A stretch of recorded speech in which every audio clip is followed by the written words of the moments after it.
नमस्कार दोस्तों। अर्नब गोस्वामी की गिरफ्तारी के बाद इस देश में एक बहस छिड़ी हुई है। एक धड़ा कह रहा है कि अर्नब गोस्वामी की गिरफ्तारी पत्रकारिता का गला घोटना है, इस देश में पत्रकारिता पर हमला है, मीडिया के चौथे स्तंभ जो कहा जाता है उस पर हमला है। इस तरह की बातें एक धड़ा कह रहा है, दूसरा धड़ा कमोबेश खामोश ही है। तो आज के इस वीडियो में हम इसी बात पर चर्चा करेंगे कि क्या वाकई अर्नब गोस्वामी की गिरफ्तारी इस देश में पत्रकारिता पर हमला है। क्या वाकई अर्नब गोस्वामी की गिरफ्तारी से ही इस देश में पत्रकारिता पर हमले शुरू हो गए हैं। क्या ये पहली दफा है जब इस देश में पत्रकारिता को दबाया जा रहा है। क्या अर्नब गोस्वामी को गिरफ्तारी करना सच में पत्रकारिता पर हमला जैसा कुछ है भी या नहीं। अर्नब गोस्वामी को क्यों गिरफ्तार किया गया है, ऐसी तमाम बातें हम आपको इस वीडियो में बताएंगे। वीडियो बेहद इंटरेस्टिंग है, पूरा देखिएगा जिससे सारी बातें आसानी से समझ सकते हैं। पहले चलते हैं भारत में प्रेस की आज़ादी पर। प्रेस फ्रीडम ऑफ इंडेक्स ये यूनेस्को की एक साइट है जिसके द्वारा सर्वे कराया जाता है, जिसमें दुनिया के तमाम देशों में पत्रकार कितनी आज़ादी से रिपोर्टिंग कर सकते हैं इस चीज़ को रेखांकित करने के लिए एक टेबल बनाई जाती है, जिसमें देशों को अलग अलग रैंक दी जाती है, जिसमें रैंक नंबर 1 का मतलब होता है सबसे अच्छा और अंतिम रैंक का मतलब होता है प्रेस की आज़ादी बिल्कुल नहीं। 180 देशों में हुए इस सर्वे में भारत का स्थान 142वां है। इसी बात से आप समझ सकते हैं कि भारत में पत्रकारिता की आज़ादी किस हद तक है। भारत में प्रेस की आज़ादी के क्या मायने हैं, भारत में प्रेस की आज़ादी को किस तरीके से दबाने का प्रयास किया जाता है, इसको आज हम कुछ उदाहरणों के जरिए भी समझेंगे, कुछ तथ्यों के साथ बात करेंगे, कुछ ज़रूरी बातें होंगी जिनमें भारत की प्रेस की आज़ादी संबंधी मामले भी होंगे। भारत में 142वें नंबर की रैंक का क्या मतलब निकाला जाता है ये अलग बात है, लेकिन 142वें रैंक का मतलब ये जरूर है कि दुनिया में 141 देश ऐसे हैं जो आपसे बेहतर हैं और सिर्फ 38 देश ऐसे हैं जो आपसे खराब हैं। अब आप समझ सकते हैं, यानी आपको किस कतार में खड़ा रहना है। हम 142वें रैंक की जैसे ही बात करेंगे, कुछ बुद्धिजीवी आ जाएंगे हमारे सामने, कहेंगे जनाब पाकिस्तान में तो 145 है, यानी वो हमसे भी 3 स्तर गया गुजरा है।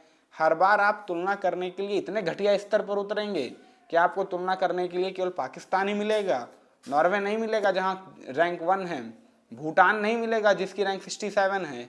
जनाब दक्षिण एशिया में आंख उठा के देखेंगे तो आपको भारत से बेहतर इतने देश मिलेंगे कि पूछिए मत। भूटान, नेपाल, म्यांमार, श्रीलंका, यहाँ तक कि अफगानिस्तान भी भारत से बेहतर है प्रेस फ्रीडम इंडेक्स में। मतलब वहाँ भी पत्रकारों को ज़्यादा स्वतंत्रता है। अब इस पर एक और सवाल आता है कि जनाब भारत में तो अभी भी इतनी स्वतंत्रता है कि यहाँ के अखबार में कुछ ही सही अखबार हैं ऐसे जिनमें सत्ता की आलोचना निकाली जाती है, जिसमें प्रधानमंत्री की आलोचना की जाती है। यहाँ पर अभी भी कोई भी खुले में प्रधानमंत्री को कुछ भी बोल सकता है। सही बात है। दुनिया में बहुत सारे ऐसे मुल्क हैं जहाँ इतनी आज़ादी नहीं है, लेकिन क्या हम हमेशा खराब उदाहरण ही देखेंगे, हमेशा खराब लाइन में ही उतरेंगे? नॉर्वे को भी तो देखेंगे ना जिसकी रैंक अच्छी है, कि बस हमेशा पाकिस्तान को ही देख देख के खुश होते रहेंगे?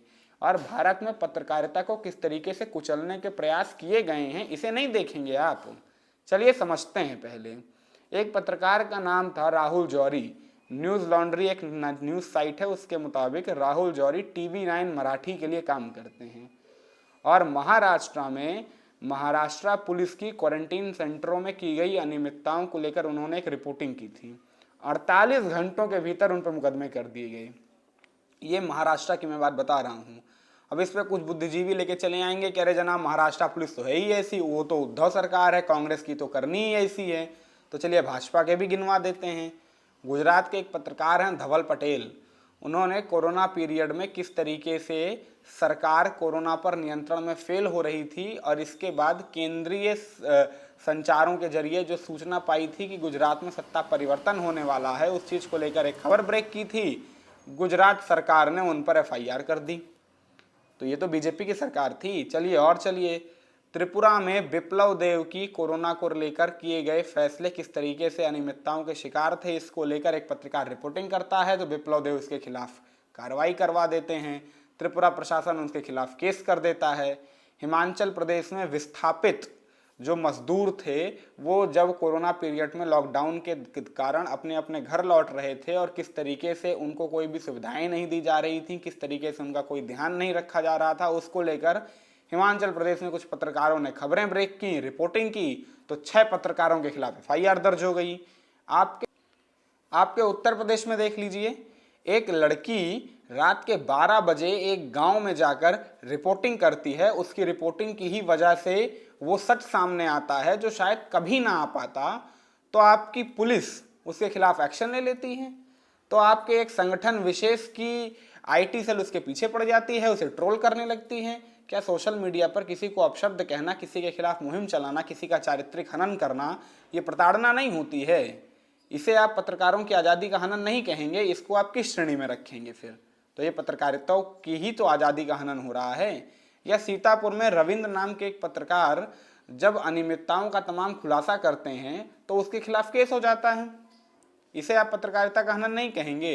एक पत्रकार है, अगर वो मिड डे मील में हो रही अनियमितताओं का खुलासा करता है, अगर वो कहता है कि सरकारी हुक्मरानों की नज़रों के नीचे इस देश के नौनिहालों को नमक रोटी, ये सच वाली नमक रोटी की मैं बात कर रहा हूँ, ऐसे तो नमक रोटी हम लोग जनरल सेंस में कहते हैं सादे खाने को, लेकिन नमक रोटी ही इस देश के बच्चों को खिलाया जा रहा है, जिसके लिए हमारे और आपके टैक्स के पैसे से करोड़ों रुपए निकाले जाते हैं, और वो ये सब सरकारी अफसर और नेता मिलकर डकार गए हैं। वो इस चीज़ का खुलासा करता है तो आपकी सरकार उसे उठा के जेल में डाल देती है। ये पत्रकारिता का हनन नहीं है, ये पत्रकारिता की आज़ादी पर असली हमला है। दुनिया में सिर्फ 13 मुल्क ऐसे हैं जहां पत्रकारों के खिलाफ मारपीट, फर्जी मुकदमेबाजी और मारने यानी हत्या करने तक के केस सामने आते हैं, और शर्म की बात है कि उन 13 मुल्कों में आपका हिंदुस्तान भी एक है। अब आप क्या कहेंगे? इसमें आपको पत्रकारिता का हनन नहीं नजर आ रहा है ना? तो भारत में पत्रकार कितने आज़ाद हैं ये आपको समझ में आ रहा होगा इन उदाहरणों के जरिए। भारत के 142वें नंबर पर होने का एक बहुत बड़ा कारण जम्मू कश्मीर भी है। जम्मू कश्मीर में किस तरीके से खबरें बंद हैं, किस तरीके से पत्रकारिता बिल्कुल नदारद है, ये आप सब समझ रहे होंगे कि केवल और केवल कश्मीर के एनकाउंटर की खबरें आपको मिलती हैं।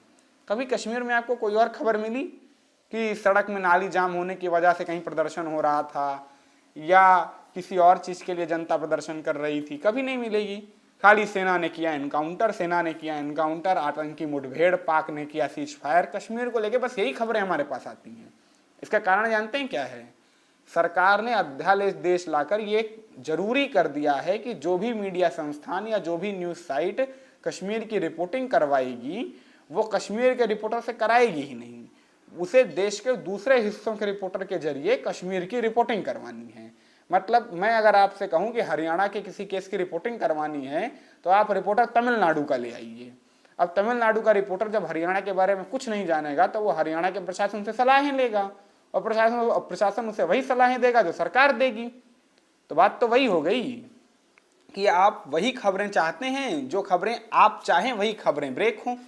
तो ऐसे तो नहीं चलता है, पत्रकारिता इसे थोड़ी कहते हैं। जम्मू कश्मीर में 3 पत्रकार, जिनमें एक तो द हिंदू के सीनियर जर्नलिस्ट थे, वो रिपोर्टिंग करते हैं और इसके बाद उनके खिलाफ केस फाइल कर दिए जाते हैं। ये भी तो पत्रकारिता का हनन है। इन पे सवाल नहीं पूछेंगे आप? जम्मू कश्मीर में किस तरीके से पत्रकारिता का हनन किया जा रहा है, वहां पर आप ये खबर ले आते हो कि खाली बाहरी व्यक्ति रिपोर्टिंग करेगा। ये कितना बड़ा खिलवाड़ है। लेकिन आपको कोई सवाल नहीं। अर्नब गोस्वामी की गिरफ्तारी से आपको दिक्कत है। ये तमाम एक्सट्रीमिस्ट राइट विंगर लोगों के लिए है। हर राइट विंगर खराब नहीं होता है, लेकिन हर चीज़ का एक्सट्रीम बुरा होता है। Extreme leftist is also bad and extreme rightist is also bad. Extremist यानी कट्टरपंथी किसी भी विचारधारा के हों, खराब हैं, गलत हैं। एक और चीज़ समझते हैं एक और उदाहरण के जरिए। इस देश की सरकार सुप्रीम कोर्ट में जाकर ये कहती है कि कोरोना को लेकर केवल वही खबरें बाहर आए जो वो चाहें। मतलब कोरोना को लेकर अगर किसी अखबार, किसी चैनल को कोई खबर दिखानी है तो वो पहले सरकार के पास जाएगा, उससे पूछेगा कि सर हमें कोरोना को लेकर ये खबर दिखानी है, फिर सरकार कहेगी तभी दिखाओ, मना कर दे तो मत दिखाओ। मतलब हद है। अगर किसी अखबार को ये खबर छापनी है कि सरकार के कोरोना काल में लिए गए इस फैसले के कारण इतने लोगों की हुई मौत, तो इसे वो सरकार के पास ले जाएगा, तो क्या सरकार परमिशन देगी कि छापिए? नहीं देगी। तो सरकार की मंशा तो साफ है ना, यहाँ से आपको नहीं समझ में आ रहा है? पत्रकारिता की आज़ादी का यहाँ हनन नहीं हो रहा है। अर्नब गोस्वामी के केस में आपको हनन दिखाई देने लगता है। वाह भाई, ये अजीब दोहरा मापदंड है। तो पत्रकारिता पर किस तरीके के हमले भारत में हो रहे हैं, और ये पहले भी होते रहे हैं। ये मत समझिएगा कि मैं खाली भारतीय जनता पार्टी के लिए कर रहा हूँ, ये पहले भी होते हैं, हर सरकारों में होते हैं। जब तक हम और आप नहीं जागरूक होंगे तब तक कैसे चलेगा? इसे छोड़ दीजिए, मैं एक छोटी घटना बताता हूँ आपको, बेहद छोटी घटना, सामान्य घटना। देवरिया में एक छोटी सी बच्ची, 4 साल की बच्ची थी, अपनी माँ के साथ अस्पताल में थी। सोचिए, कोई माँ जिसका इलाज हो रहा हो, जो भर्ती हो, वो अपनी 4 साल की बच्ची भी वहां रखी हो, तो उसके घर में क्या स्थिति होगी? जाहिर सी बात है, उसके घर में कोई और नहीं है, सिर्फ वो और उसकी 4 साल की बेटी है। और वो गरीब बेटी, उसका कसूर सिर्फ इतना था कि वो बेचारी वहीं पर पेशाब कर दी। उसे, छोटी बच्ची थी, नहीं समझ में आया, 4 साल की बच्ची। और आपका अस्पताल प्रशासन इतना निर्दयी हो गया कि पूरे अस्पताल में उस 4 साल की बच्ची से पोछा लगवाने लगा, यानी बाल श्रम कराने लगा। तब आपको आपत्ति नहीं दिखी। और एक पत्रकार, जो स्थानीय पत्रकार था, उसने उस घटना का वीडियो बनाकर सरकारी हुक्मरानों के कान तक ये आवाज़ पहुंचाने की कोशिश की, जनता में वायरल हो गई बात, तो आपने उसके खिलाफ मुकदमे कर दिए। ये मैं छोटी घटना बता रहा हूं। आप समझिए कि पत्रकारों पर किस तरीके के दबाव राजनीतिक पार्टियां, प्रशासन या तमाम बड़े रसूख वाले लोग बनाते हैं। ये छोटी सी घटना है देवरिया की जो मैं आपको बता रहा हूं। कोई खोज खबर नहीं ली गई थी, पत्रकारिता पर किसी हमले की बात नहीं हुई थी, देश की मेन स्ट्रीम मीडिया से ये बात बाहर थी। उस पर केस कर दिए गए। वो अदालत के बाहर अगले दिन 12-12 घंटे, 24-24 घंटे लेट लेट के धरना दिया था। उसकी बातें किसी ने नहीं सुनी। अगर हम और आप यानी जनता पत्रकारों को नहीं बचाएंगे तो हमारी आवाज़ सत्ता के कानों तक पहुंचाने वाला कोई बचेगा नहीं। याद रखिएगा ये बात।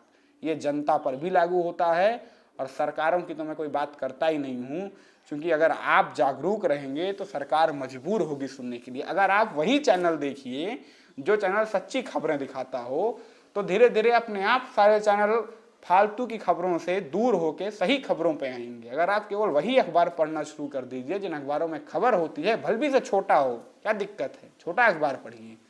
ये बड़े अखबार मजबूर होंगे छोटे अखबार, छोटी खबरों को लाने के लिए, क्योंकि ध्यान रखिएगा, बड़े चैनल, बड़े अखबार पत्रकारों से नहीं चलते हैं, इनके मालिकों से चलते हैं। पत्रकार तो आज भी चाहता है कि सच दिखाए, लेकिन ये चैनल मालिक, ये अखबारों के मालिक कैसे चाहेंगे कि इनकी जो समर्थन वाली पार्टी है उसके खिलाफ कोई खबर छप जाए अखबार में? जाहिर सी बात है, दबाव बनाएंगे। यह इस देश में पत्रकारिता पर हमले के कारण हैं, उनके उदाहरण हैं, जिसके जरिए आप समझ सकते हैं कि पत्रकारों को कितनी आज़ादी भारत में है। बिल्कुल है। ये मैं फिर कहूँगा, बहुत सारे देशों से बहुत बेहतर हालात हैं, लेकिन बहुत सारे से नहीं भी हैं बेहतर हालात। तो आप केवल खराब को ही देखेंगे, अच्छों को नहीं देखेंगे। तो चलिए, ये रही बात भारत में पत्रकारों की आज़ादी की। अब रही बात थोड़ी सी अर्नब गोस्वामी की भी कर लेते हैं भाई, जरूरी बात है, ट्रेंडिंग टॉपिक चल रहा है। अर्नब गोस्वामी की गिरफ्तारी किस केस में हुई है, पहले इसे समझते हैं। तकरीबन 1.5-2 बरस पहले अन्वय नाइक अपनी माताजी के साथ आत्महत्या कर लेते हैं। एक इंटीरियर डिज़ाइनर थे जो तमाम स्टूडियोज़ के, बड़े बड़े घरों के, ऑफिसेस के इंटीरियर डेकोरेट करते हैं, लाइटनिंग का काम, तमाम चीज़ें करते हैं। उनको आत्महत्या करनी पड़ी तमाम परिस्थितियों में। उस दौरान उन्होंने एक सुसाइड नोट लिखा। उस सुसाइड नोट में 3 लोगों के नाम लिखे, 4.5 करोड़ रुपए की राशि लिखी कि मुझे इन 3 लोगों से 4.5 करोड़ रुपए लेने थे, लेकिन ये तीनों नहीं दे रहे हैं, जिसके कारण कर्जदाताओं के सिलसिले में लगातार मैं मानसिक रूप से अवसादग्रस्त होता जा रहा हूँ, जिसके कारण मैं आत्महत्या कर रहा हूँ। उन्हीं 3 लोगों में से एक नाम अर्नब गोस्वामी का था, और 4.5 करोड़ रुपए में से 83 लाख रुपए की राशि अर्नब गोस्वामी को देनी थी बतौर सुसाइड नोट। उस समय सबूतों के अभाव का हवाला देते हुए पुलिस ने इस केस में क्लोजर रिपोर्ट फाइल कर दी थी कि अर्नब गोस्वामी का कोई लिंक नहीं मिल रहा है। फिर अभी 2-3 महीने पहले अनिल देशमुख जो गृह मंत्री हैं, उन्होंने ये सूचना दी थी कि इस केस को वो CID को सौंप रहे हैं, और इसके बाद इसी केस के सिलसिले में अर्नब गोस्वामी की गिरफ्तारी हुई। किन परिस्थितियों में हुई, किस तरीके से हुई, उन सब पर कई सवाल हैं, वो जायज़ हैं, उन पर बातें कभी और। फिलहाल अर्नब गोस्वामी की कोर्ट में तारीखें चल रही हैं, कोर्ट में सुनवाई हो रही है, 14 दिन की रिमांड मिल चुकी है, और इस रिमांड को कैंसिल करने के लिए कोर्ट में सुनवाई चल रही है। कोर्ट इसको मामले को देख रही है। किस तरीके से कोर्ट का फैसला आएगा, क्या अर्नब को राहत मिलेगी या नहीं मिलेगी, ये देखने वाली बात है। ये मैंने आपको पूरा अर्नब के केस की डिटेल समझाई। अर्नब गोस्वामी की पत्रकारिता, अगर हम इस पर बात करेंगे तो अर्नब गोस्वामी की पत्रकारिता दो कालखंड की है, 2014 से पहले और 2014 की बाद।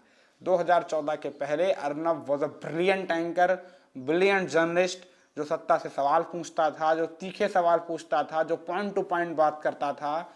इसीलिए तब अर्नब को एशिया के बेस्ट एंकर का अवार्ड मिला था। इसीलिए तब अर्नब को देश का सर्वोच्च पत्रकारिता सम्मान रामनाथ गोविंद का पुरस्कार दिया गया था। इसीलिए तब अर्नब जनता के हीरो हुआ करते थे। इसीलिए तब अर्नब की जनता में जैसी छवि थी वो आप सबको पता है, किस तरीके से वो कांग्रेस को लताड़ते थे, किस तरह के उनके फैसलों को लताड़ते थे, उनकी आलोचना करते थे, किस तरह प्रवक्ताओं से बात करते थे, पॉइंट टू पॉइंट बात करते थे। इसीलिए हिलरी क्लिंटन से लेकर ब्रिटेन के प्राइम मिनिस्टर तक उनका इंटरव्यू उनको लेना पड़ा। इसीलिए अर्नब गोस्वामी के शो में बेनजीर भुट्टो से लेकर परवेज मुशर्रफ तक आए, चूंकि अर्नब गोस्वामी नाम का एक ब्रांड था जो सही जर्नलिज्म की गवाही देता था, उसकी तस्दीक करता था, उसके नुमाइंदे के तौर पर काम करता था। लेकिन 2014 के बाद के अर्नब गोस्वामी पर तमाम तरीके के सवाल हैं, खास तौर से 2016 में रिपब्लिक टीवी के खुलने के बाद, और इसके बाद रिपब्लिक भारत भी उन्हीं के ग्रुप का चैनल है। इन चैनलों के खुलने के बाद अर्नब की पत्रकारिता पर लगातार सवाल है। और ख़ास तौर से पिछले 3-4 महीनों में जिस तरीके से सुशांत सिंह राजपूत की मौत पर सियासत की गई, एक पक्षीय खबरें दिखाई गई, रिया चक्रवर्ती को कातिल बता दिया गया, बाद में खुद की केंद्रीय एजेंसियां कह रही हैं कि वो रिया चक्रवर्ती का कोई कनेक्शन नहीं है सुशांत सिंह राजपूत की हत्या से।